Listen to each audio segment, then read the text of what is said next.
Hey, good evening. It's Tuesday, May 4th. I'm going to continue looking at this series on wisdom from Proverbs chapter 4 and the pursuit of wisdom. Remember, we talked this morning about how chapter 4, Solomon is remembering the words that his father spoke to him. And again, I can't stress the passion that is there in these words and all the drama and the concern that Solomon is choosing to give to us.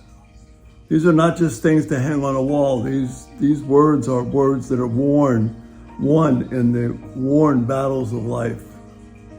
They're a struggle, but they're a valuable struggle. And that's what's so important. So the first 4 verses, Solomon introduces it, that these are the words from his father. And then verses 5 and 6, we see David saying this: get wisdom, get understanding. Do not forget my words or swerve from them. Do not forsake wisdom, she will protect you. And then notice this: love her and she will watch over you. Wisdom is personified in the female form. It's something to embrace with all the passion and tenderness that you can towards just having a love affair with wisdom. See, this is what separates wisdom out from just data and facts and strict academic knowledge. Wisdom is something that is gained, biblical wisdom is gained by loving it.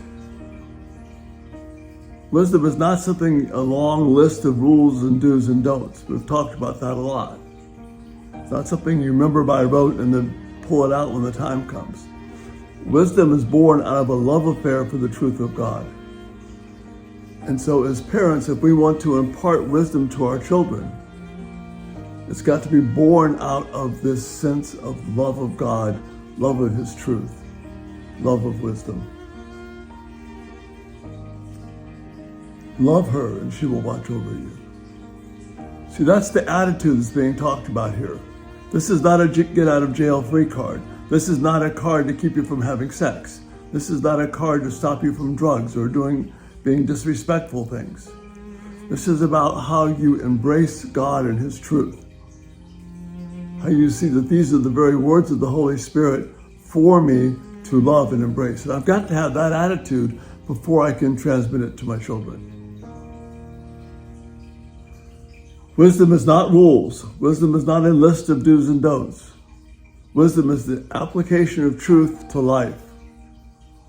The beauty of wisdom is it can be applied to any portion of life.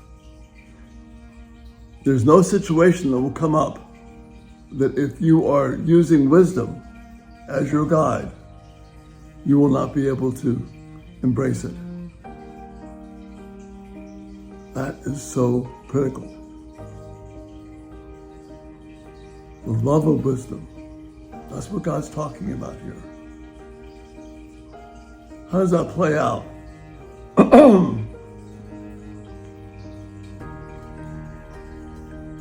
In Ephesians 6, children, obey your parents in the Lord. If that's out of a mindset of, I better do this or dad's going to get upset, there's an element of that too, but that's not the main thing. I better be nice to my sister because mom's going to lose it if I don't. It's more along the lines of what God is after here is a desire to serve him, bring honor to him, be faithful to him, because we see how valuable wisdom is. And we see this is something that's going to speak to me in the middle of the night. That's what Proverbs 6 talks about. We'll get to that eventually. But Proverbs 6:22, wisdom is speaking to you all through every moment of life. You have to love that to make it work. See, if you really love something, you'll talk about it, you'll know it, you'll memorize it.